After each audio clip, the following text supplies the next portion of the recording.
Hey, hi everyone. Welcome to Pure Presence Live with your hosts, Bill Free and Amy Torres. Thank you for being here. Hi, everybody. Hey, uh, I love this moment of being able to show up online in this way. Amy, isn't it cool? Yeah, it's amazing. And without you, Bill, this would not be happening. You're the king of technology. You make it happen. I'm learning. I'm learning. It took me a while. You know, it's funny when you say that because the first webinar that we did here, we're in Elliott, Maine, and Amy is in Marietta. How do you say it where you are? I'm in Murrieta, California, next door to Right. Temecula, where the Foundation for A Course in Miracles is. Yeah, right. And the first time I had a webinar of this type, oh man, there was about 400 people online waiting, for a 2 hour webinar with Lisa Natoli, and the technology just was not keeping. You couldn't totally make out the images, and we couldn't get. We were trying to bring people in to the room, and it wasn't working. The technology wasn't working. The audio didn't match the video. It was a mess. How long ago was that? It was only 4 months ago. Really? Yeah, it was only 4 months ago. We started doing Wow. webinars about 4 months ago, and then so I had the technology people come out, and it was my upload speed with Comcast that was the problem. Yeah. So, and then the you have to have your other devices turned off. It has to be dedicated, and many things I had to make sure that many things were in place first. Well, I'm feeling you because I just upgraded everything over here. And, many folks don't understand how much goes on behind the scenes to make a webinar flow smoothly or as smooth as possible. And that many times if there are glitches, that it's just the signal, or the speed of their own device. It doesn't always have to do with the presenter. And I gave my first live webinar in 2013 when I started working the workbook. And, right towards the moving into the middle of it, it was going so well. And then I started to sound like Darth Vader. And there was no coming back from that, So then I started to do pre-recorded webinars. Yeah. Well, Amy, it was you that kind of that really was the cause or the impulse that made me want to go live. You said several times in our recorded show, Bill, I'd sure like to have a connection with the audience. I'm really feeling like to have that connection, and I got that. So I'm thinking, I'd sure like to be able to make that happen over there. And then I found Webinar Jam, and this is just a real easy platform. It's not real expensive, and it allows us to have a live presentation. And wow. So it was really the two of us needed to come together for this. And now you have your, what do you call it? Zoom. You have your Zoom room so that you can have video meetings and conferences like this. Yes. And I forgot to tell you this, and maybe I can mention this just before or after the break, that I've been just began doing something called the art of journaling, which can be very helpful for spiritual students and, of course, anybody who aspires to be a writer of some kind. So I'd like to talk with the gang a little bit about that because I'm going to offer something in my Zoom room. So, cool. All right. Yeah. Well, before we get into the content, and the viewers don't know that we're going to be looking at workbook lesson 188 today. Mm-hmm. The peace of God is shining in me now, and you guys, just fasten your spiritual seatbelt because this is going to take us on a nice little bliss carpet ride today. I can tell from the content, it's going to take me straight out of here, out of time and space. I can feel it. Yes. Hi, everyone. Hi, Henrik. Hi, Nancy. And hi, everyone that's viewing. I see we have about 14 people viewing. And if any of you guys want to, you can you can share the live video on Facebook just by clicking the Facebook that you have on your end. We don't have it available to us to share, but you're able to share it. We would have to have, I've done it before. If I have another computer set up, I'm able to share on Facebook and it goes live to whoever is on Facebook. So I wish I had done that. That would be so much fun, but yeah, maybe next time. Yeah. Yeah. We are so happy that we got together, and you guys need to know that, Amy, you want to give them the news? You do it.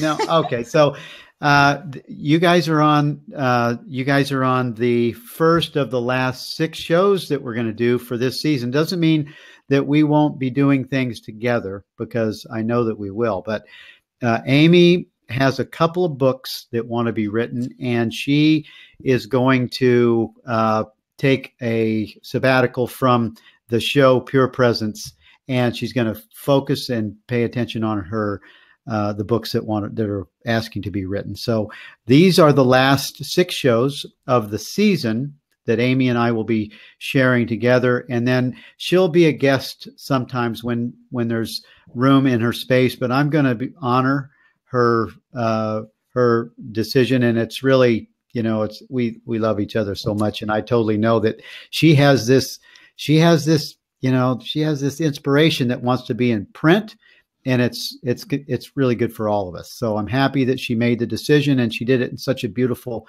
and gentle way. And Myra, you just you nailed something that's you spotted something that is a great connection, and all good things have to be flexible. You have to be flexible in your in what's going on in your experience. This has been beautiful for me. I love Amy very much. Yeah, I feel sad when you tell everybody that we're going to come to the end of this type of collaboration. And today is the 6th, so we're counting down 6, 5, 4, 3, 2, 1 to the end of the season.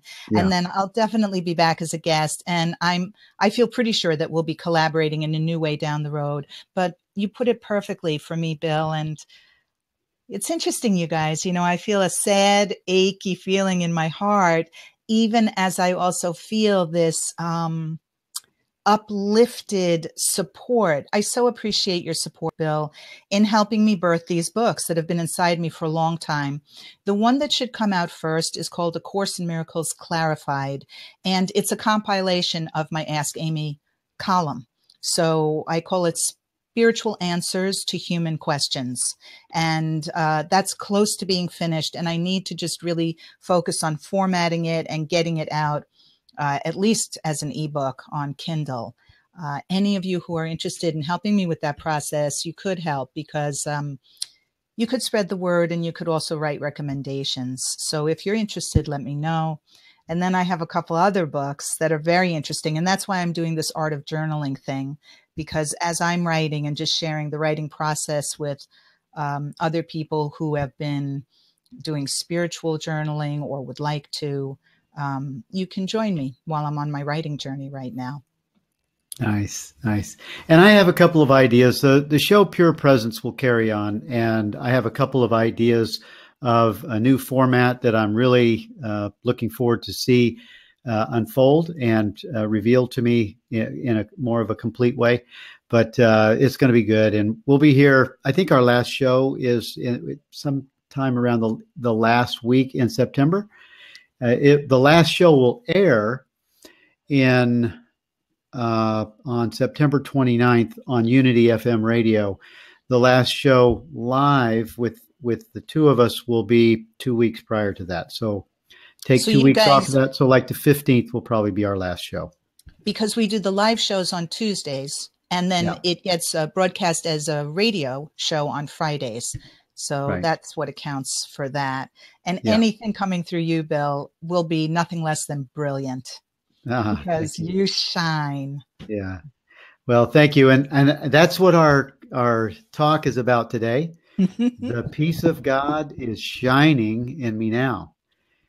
And before we open up with the content in the workbook lesson 188, I'm just going to ask our viewers if you guys would like to Om. I'm going to leave it up to you guys if you'd like to Om with us. If I see one person type in Om, then we'll do 3 Oms and we'll get started with that.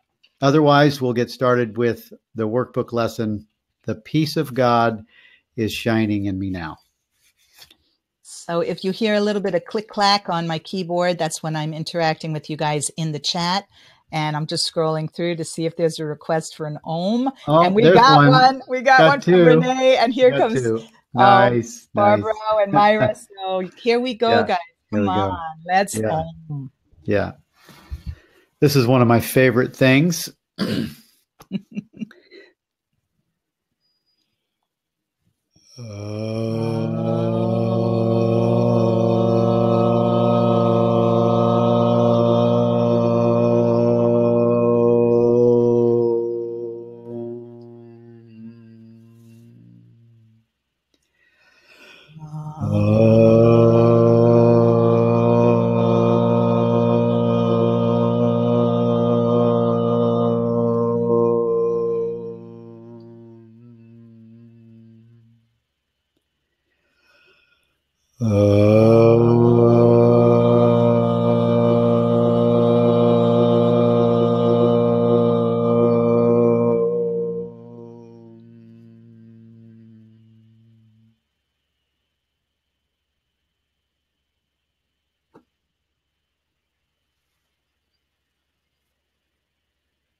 Namaste.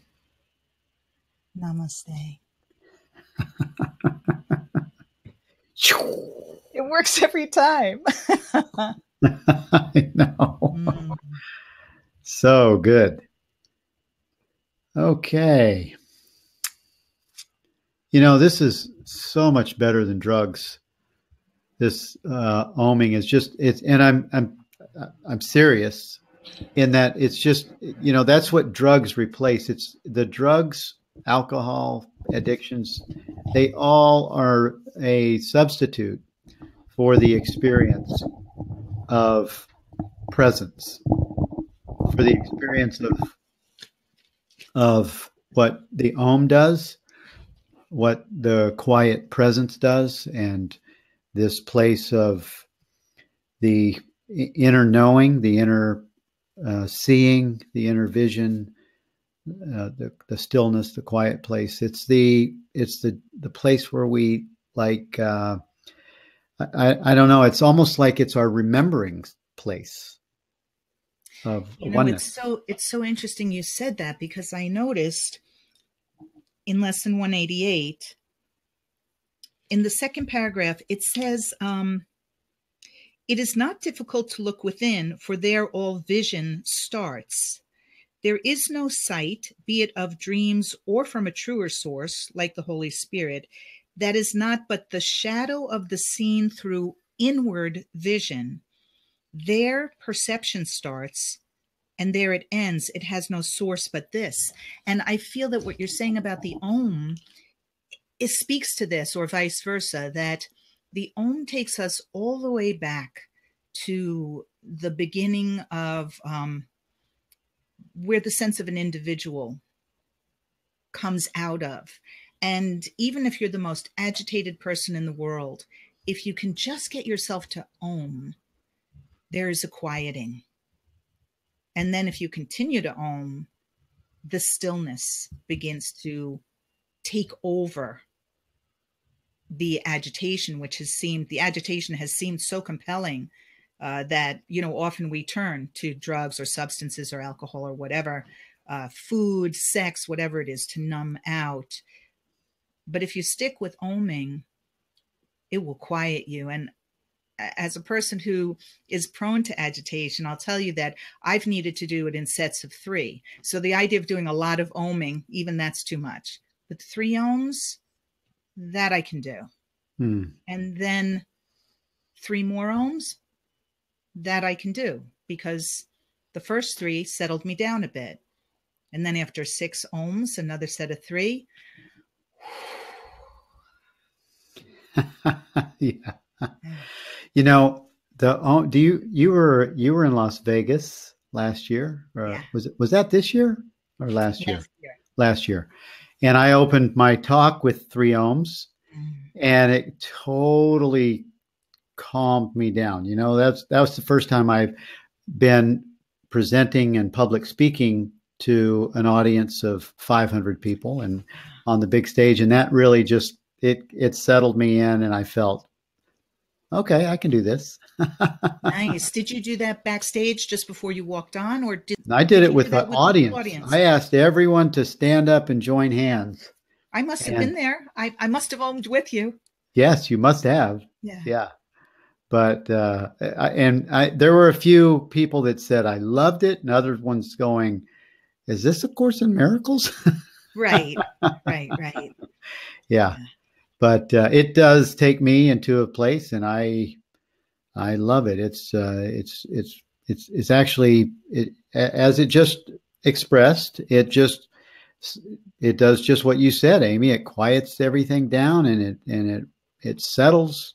It settles you. It settles the illusions into a quiet place so that the presence of light, the being, uh,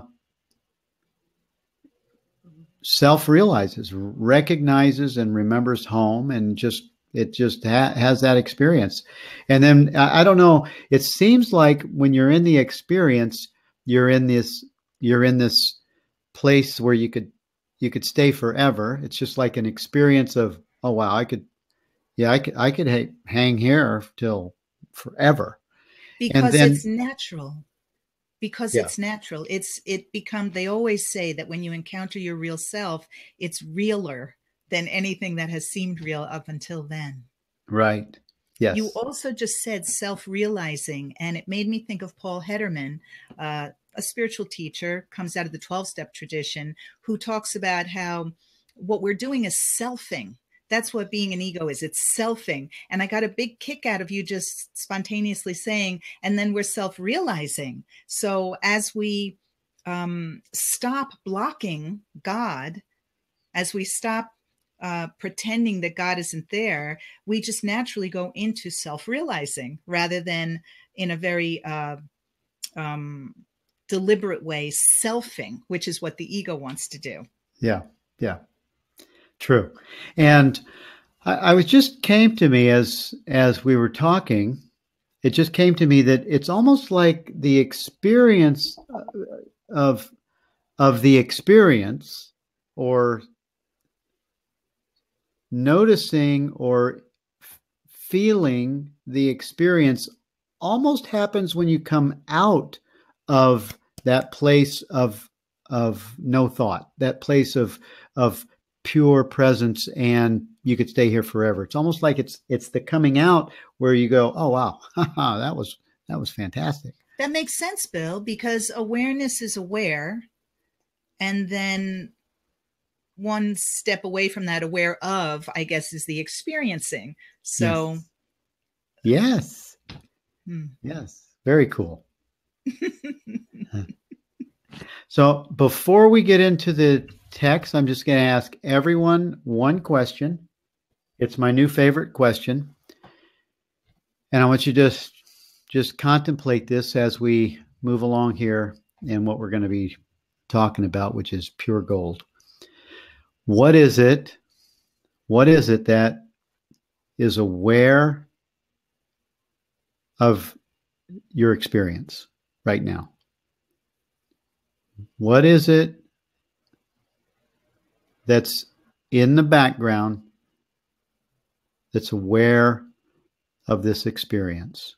And tell me if I'm wrong, Bill, but I believe that your question is not meant to be answered like a Q&A. This question is evoking, it's evocative so that we can simply find that what, but not so that we can answer you. Not to be answered. It's to find the what. Thank you for remembering that and making that clear, because it's not to be answered. It's to locate what it is that is aware, that space of presence that is aware that has no commentary, that has no label, and just is. That awareness is what we share. It's what all things, all living things share. And there's no separation in the reality of the answer. And this is where we're total oneness. This is the unified field that the quantum physics points to, and this is the unified field of the oneness of love, the oneness of God presence, the oneness of what you are, what I am. And it's where there's no separation at all. It's love. It's light. It's now. And it's timeless.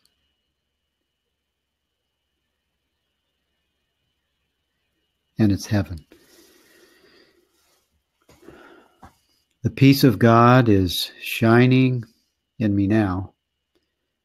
It's the peace of God. It's the shining. You know, Bill, you quote unquote warned me that this would happen, and I'm so glad it is, that you would be having spontaneous peace of God experiences offered to us, you know, along the way, and not just at the end of our show today, because the peace of God is shining in me now. Again, I'll use the word evokes. It just evokes or puts us right in touch with that direct experience. And it makes me think of a question that came in. I think somebody wrote in something to the effect that she is able to contact inner peace on a regular basis now, but she wanted to know more about joy. And I feel that you're answering that question in this experience we just dipped into, which is that people experience the peace of God in different ways and in various ways, but you may have a go-to way. So for some of you, it may be this feeling of peace. For others, I know that the reason they stay on the pathless path is because they encounter freedom or space or timelessness, as Bill said. Especially in the month of August, I don't know if you've noticed it, but this is a timeless month for me ever since I was a child. It's as if time stops in August and you suddenly become aware of your timeless nature. So joy is something that's so close to us that we don't recognize it. We think we're supposed to be super happy or something like that, or overflowing with some ecstatic emotion or living in a place of bliss. But for me, what I've come to realize is that I was born with this inner joy, and it's in my smile. And anybody who's ever smiled, even once, has encountered this very simple joy. It doesn't have to be an over-the-top emotion. Just do the practice that I was given personally when I asked God to make it easy for me. And the words that came to me were, find the origin of your smile and you will find your source. And I went looking, and is it my lips? Is my smile my tongue? Is it my jaw? Is it my teeth? Obviously I had to start going down, down, down. And the Course says, sink down and inward. Yeah. So I've come to realize that some people are adventurers in the external world. They love to climb the Himalayas. And I've been an adventurer without realizing it in the internal world. And I love going down, down into the depths, into the shadow side, into the scary stuff, into the human psyche, into everything we avoid, like shame and humiliation. For some reason, I was willing to get muddy and dirty and go there. And that's where you find the origin of yourself. You just have to be willing to move through that. And then you encounter the spark, which this lesson leads us to. I don't think this lesson uses the word spark or the phrase great rays, but there are corresponding parts of the text that speak to this. We can get into that more, but I hope that answers your question about you're feeling inner peace, but you're not aware. I'll say that you're not aware of feeling the joy that is always with you and all of us. Yeah. Well, that was it's so funny. As soon as you said the word smile, joy, in my mind, joy is seen in a smile. And before you said it, I was thinking a smile is the demonstration of the experience of joy. And I've said often I'll say to people, you know how when you pass someone on the street, perfect stranger, most of us are, or we're just kind of, but when you stop and you smile at somebody, you're throwing a love dart over that way that's called joy, and that person is going to have a very difficult time not feeling the love that's coming with the smile and sending it back. It's love. It's the love. I don't know, the love dart or the love arrow, the love, it's sending love, and it's God saying, I love you. It's God saying, you're love and I'm love, and this is what it looks like. And to me, it's one of the subtle expressions of joy and love connected as one, because I think they're both together. One is with the other. You can't have joy without the love. And it's sort of I don't know, it's pretty cool. Most people are like, don't talk, and stay straight. And joy doesn't look like peace even, because when we came out of the Om experience, it was a different visceral experience. It was definitely, I couldn't categorize it as joy, but it was definitely, I would say it's at the same level of experience, because it was like, when you experience joy, that's also God speaking as me, to me, through me, and to you. Yes. Light and love and joy and peace. They're all different ways of saying the same thing, and everybody has the same essence in their smile. Yeah. A smile is a miracle. It's an ongoing miracle every single day. It collapses time. It's a natural expression of love. It's a shift in perception. It's everything that the Course says a miracle is. Yep. Yes. And this, we haven't even opened up to the text yet, but we're going to go ahead and open up with, why wait for heaven? Why wait for heaven? Those who seek the light are merely covering their eyes. The light is in them now.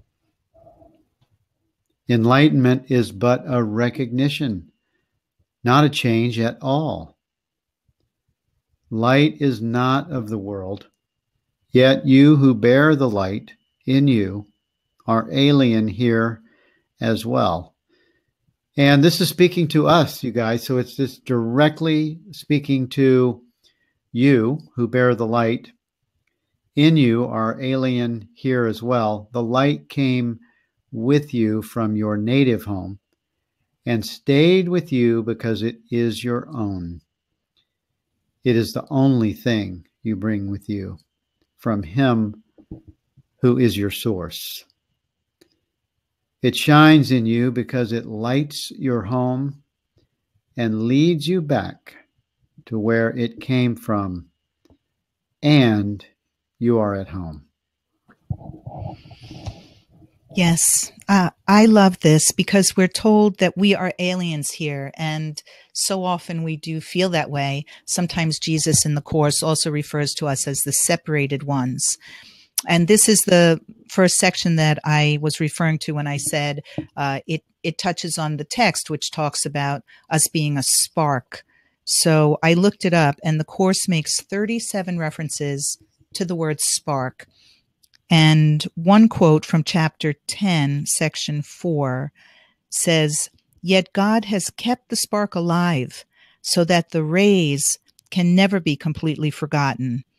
Perceiving the spark will heal, but knowing the light will create."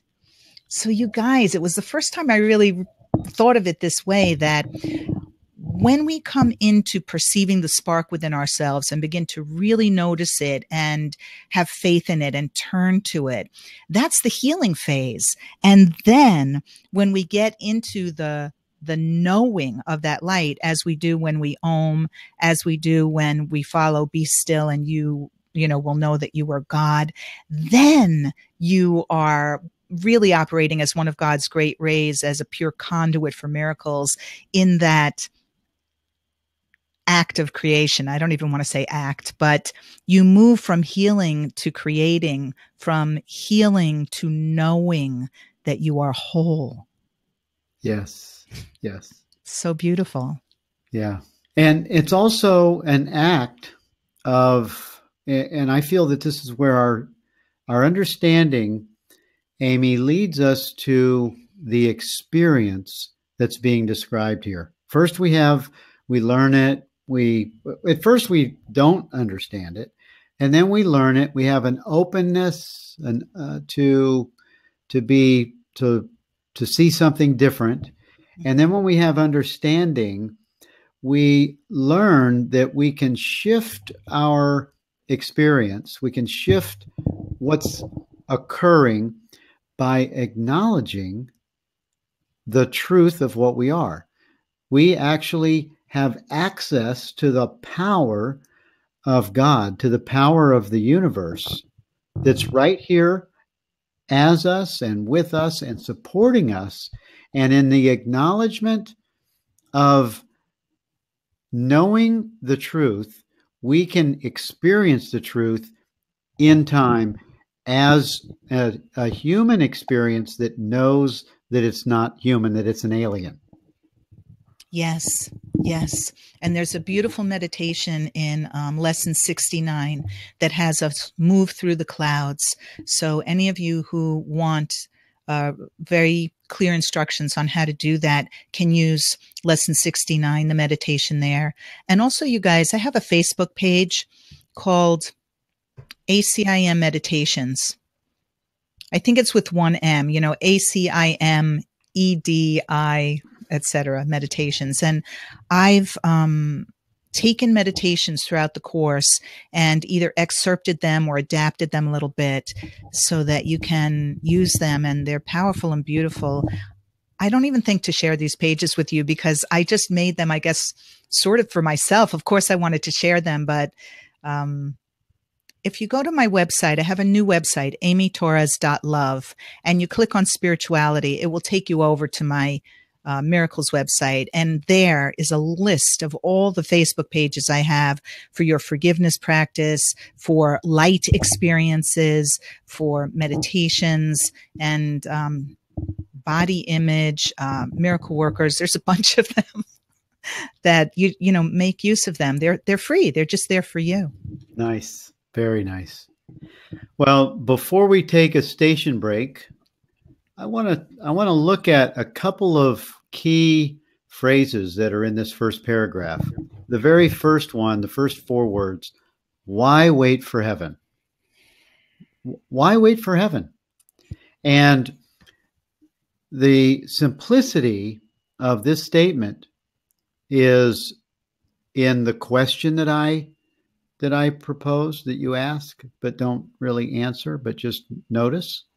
The simplicity of the answer to that question that Jesus asks right here, why wait for heaven, is in noticing the experience of your experience of how you feel and what you notice in the Om, coming out of the Oming, or going into this quiet place of pure presence, and just allowing the knowing to be present. And this happens instantly, spontaneously, by acknowledgement. You are the light. And also by choosing. The Course asks us to choose again, Yep. all throughout. So, what you're describing to me, Bill, is the holy instant. And Yep. and we're invited, maybe it's at the end of the workbook lessons, but somewhere we're told that at any moment we could say, "This holy instant do I give to you, God. Be you in charge, for I would follow you, certain that your direction gives me peace." Yes. Yes. That's right. That's the last 5 workbook lessons. Right, right. They just repeat over and over again. They become the same, the thing that Jesus has been leading us to all along. Yeah. Awesome. Man, Amy and I are non-dual students, teachers, like whatever, devotees, and we also love this course. This course is such a magnificent document of that'll. It's almost like it's almost like one of these. You've seen these shows where these witches have these books that they have all their spells. And this is almost like a spell book that draws you right into the light, right into the truth. So cool. That's great. Well, we're going to take a break, you guys, for a station identification, and we'll be right back. This program is brought to you by the Teachers of God Foundation and Amy Torres, ACIM.com. Both of these organizations have programs to support you in the transformation and awakening experience. The Teachers of God Foundation has the 40-day program that is free, the Guide to 365, ACIM 365, and Living in Purpose 6-month mastery course. Amy Torres has her well-known Working the Workbook course, her new intuitive course, and she does private sessions by appointment. Thank you for joining with us today on this webinar.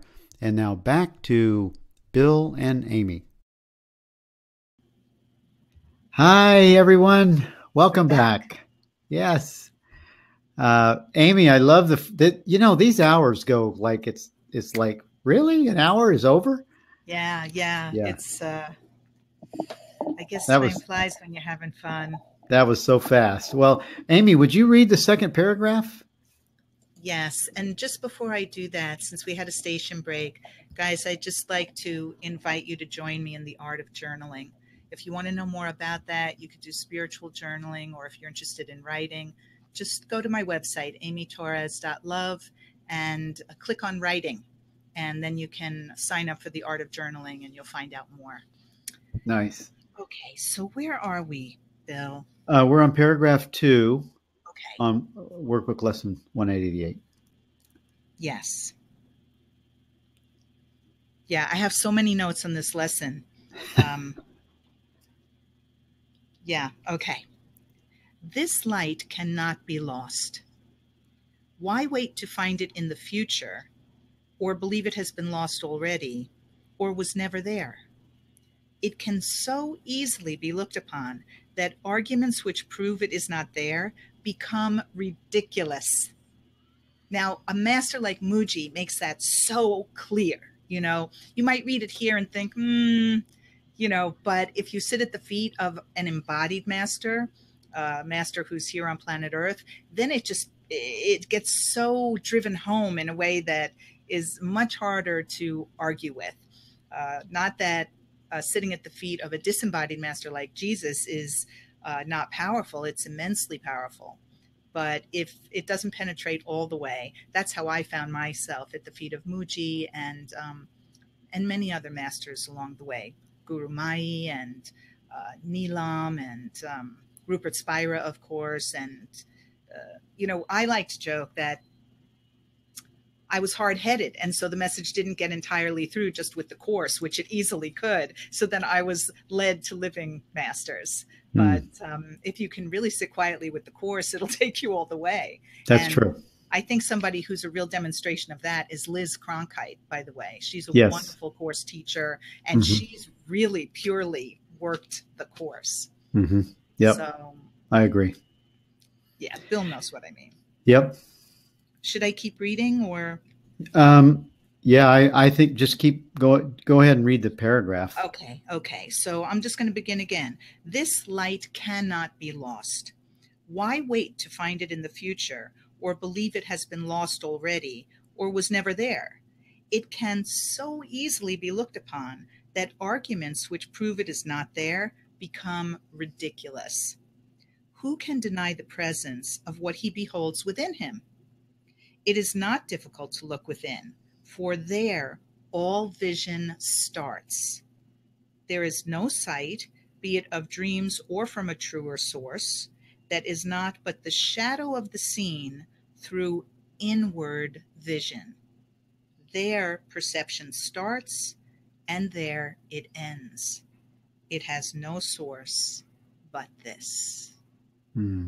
This light that is not sunlight, that is not earthly light, that is not the light of this world, but is a greater light than that. And we are the extension of that light. Well, I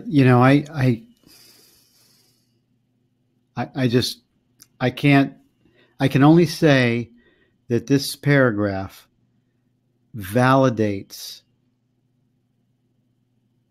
the experience that this one has had for almost 2 years now, where it's like all of a sudden I couldn't see it. It wasn't. It was words and ideas, but suddenly it has become so real that now I have understanding of what Mooji talks about when he says, if you only knew. I actually, if I could feel bad about how easy this is, I would feel bad. But this is so easy.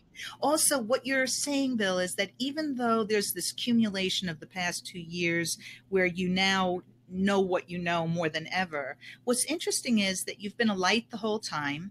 You've been a demonstration of God's love the whole time. It doesn't mean that the personality is perfect.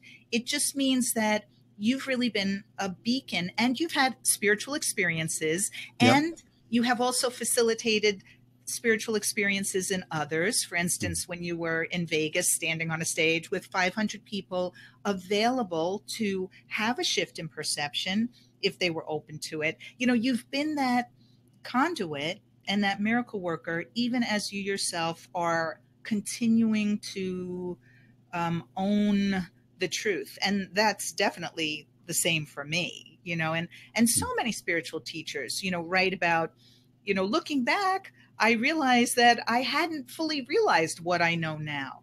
So I would take that to be encouraging to all of us, rather than, as you say, feeling bad that we didn't see what was right there the whole time. Yeah. Yeah. Well, what's really funny is that this content is much deeper than most of us have given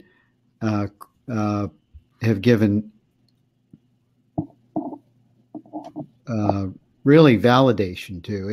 It's so much deeper than what we realized that was available. I don't think, even though this paragraph that we just read, this light cannot be lost. Why wait to find it in the future? And it's a knowing. And in the first 4 words, we read, why wait for heaven? It's like Jesus is going, come on, guys. What do you wait for? Come on. And this is what he said 2,000 years ago when he said, he who has ears to hear, let him hear. It wasn't a riddle. It's that it's right here under our nose. And when we're ready to smell it, we'll smell it. We'll breathe it. We'll know the truth that sets us free is our own light. It's because when you said a minute ago, Amy, that the Father, that we are that the light, we're an aspect of the rays, or we are the rays of this light, and so is God. So is He who is being spoken of here. Him who is your source is also the light, which is you. And Yes. for me, I suddenly have this experience that, oh, God, the Father, is the light. And when I'm having this inner light experience, guess what I'm doing? I am merging the light of my understanding into the abiding place of the light that is my source. Mm. I like how you put that. Yeah, yeah. It just because it envelops us. It's like it fuses this light that thought it, that just had understanding. It fuses it and just brings it into the presence and the bosom of the source light, which is now what I am. It's where Rupert talks about the ocean or the sea, and the current that's in the ocean is not separate from the ocean. It's just movement within the ocean itself. And that is that light experience where it's right here, right now. What I like about the Course that I haven't found in other teachings is that it makes clear that God is the prime creator, the prime source of the light, that the light originates with God. Yes. And then we are an extension of that light. So once God creates us and we are his creation, we are the same as him, and he is the same as us, as you were saying, Bill. And we cannot create our creator. We come from him. And I find that so comforting. It's the opposite of this world in that it's responsibility free. He set the whole thing up, and I am of him. And now all I need to do is flow. Whereas the ego tries to take over that function of God and say, I am the Father.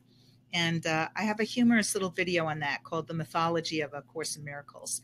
You can look it up on YouTube, where the ego, I picture him as a little kid dressed up in his father's clothes, stamping his foot and saying, I want to do it, and it's fine until it reaches a point where we've had enough experience in this world that we're tired of this limited form of experiencing, as we begin to glean, as our true nature makes itself known within us, that there's something so much more. Yeah. Yeah. And it's comforting to me that I cannot take over the role of my father or father, mother, God, however you want to put it.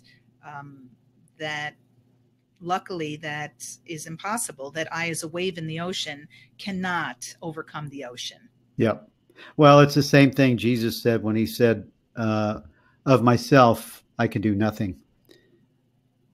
Everything is, and this is where I created like an entity, because everything comes from the Father. And when you use male terms like that, gender terms, and words that are sort of describing a person identity, that I got disconnected from that. But when I connect, and now I don't, when I use the Father, I know the Father is this place of experiencing my true nature. This is the place where I'm not separate from this. But for a long time, up until just the last couple of years, I couldn't use that term, the Father or he, without making God separate from me. Yeah. I think a lot of people relate to that, and I certainly do. And it helped when I found out that in the Hebrew edition of A Course in Miracles, the Holy Spirit is referred to in the feminine gender as Shekinah. And that opened up a whole new way of not just using Christian terminology, which I know is a genderless he. And it was really nice to have she in the form of Shekinah. And it's a much deeper teaching than that. Start to open it up in that way too. Yeah. Is that the same thing as Shekinah? The Shekinah Yes. glory of the Yes. light of the Ark of the Covenant? It's exactly the same thing. It's just pronouncing it correctly. you Oh, know, Shekinah is the right, and that's a no, no, feminine. I'm not saying it correct. It's really Shekhinah or something like Oh, that. Shekinah. You got it. You Something have to like use that. a. You have to. Shekinah.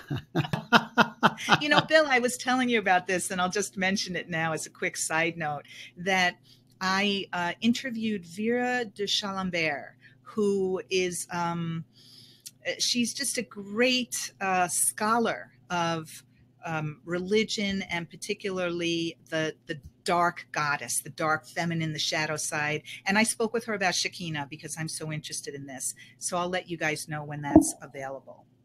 Cool. So we're not gonna finish. We're not gonna finish the all of the text. We can carry on next week. But paragraph 3 says, "The peace of God is shining in you now, and from your heart extends around the world. It pauses to caress each living thing and leaves a blessing with it that remains forever and forever. What it gives must be eternal. It removes all thoughts of the ephemeral and valueless. It brings renewal to all tired hearts and lights all vision as it passes by. All of its gifts are given everyone, and everyone unites in giving thanks to you who give and you who have received." And Amy, if you would feel moved to lead us into a peace of God experience, that'd be awesome. Yeah, I'd love to do that, especially since receiving is giving.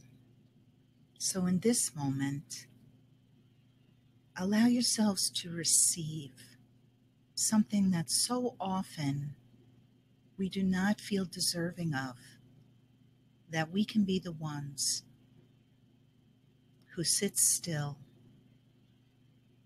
Let your feet be bathed. Let your face tenderly be washed. Set your burdens down right now. Put the past aside right now, just for now.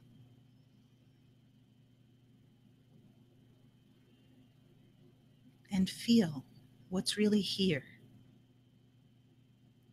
when we do not obscure the light.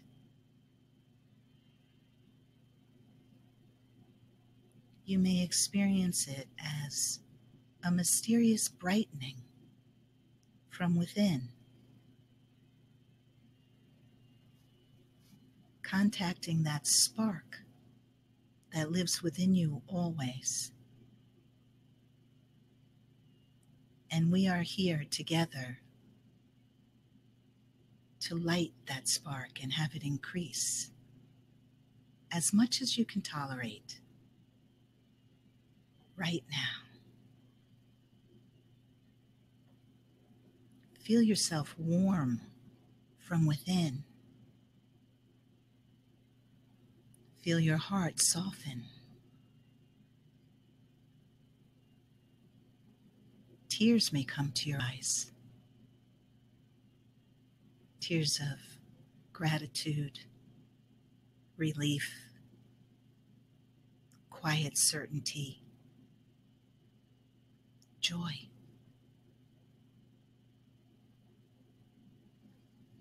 Let yourself breathe and let your breath grow fuller, deeper, and more expansive. Your whole rib cage opens up. Your thoracic spine disengages and flows. And now, instead of a human nervous system, you become God's antenna. God's antenna, receiving His message just for you, and allowing that message to flow through you freely. And then it must radiate out to the world, producing countless miracles, a rippling effect beyond anything you personally will ever be aware of, except in your newfound sense of purpose, that it feels so beautiful to be an instrument of God's light.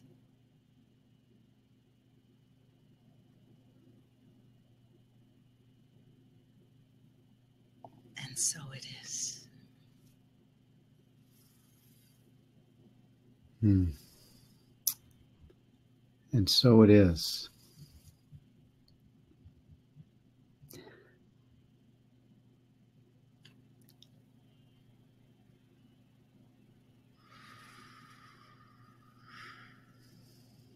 The peace of God is shining in you now, and from your heart extends around the world.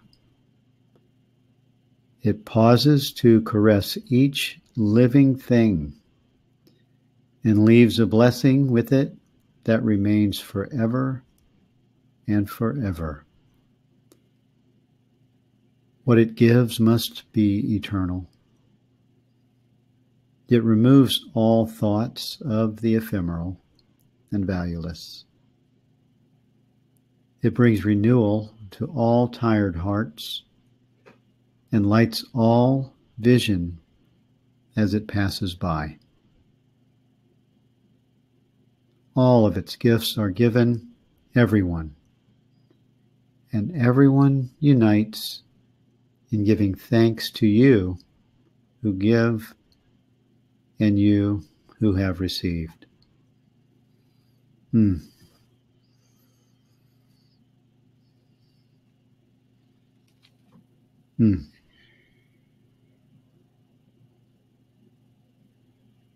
And we just shared that with all of you, and we're so grateful that you would join with us on Pure Presence so that we could have this worldwide gathering of our one self. And we share this blessing, we share this total presence and peace of God all around the world, just as was described just now. It's just like amazing. We are what God is. And He has given us these gifts of sharing this experience with all that is and with all of you. Thank you for joining us here on Pure Presence Live. You guys, we love you. We bless you. We thank God for you. And we'll pick up on this next week. Thank you for coming. Thank you. Namaste. Namaste.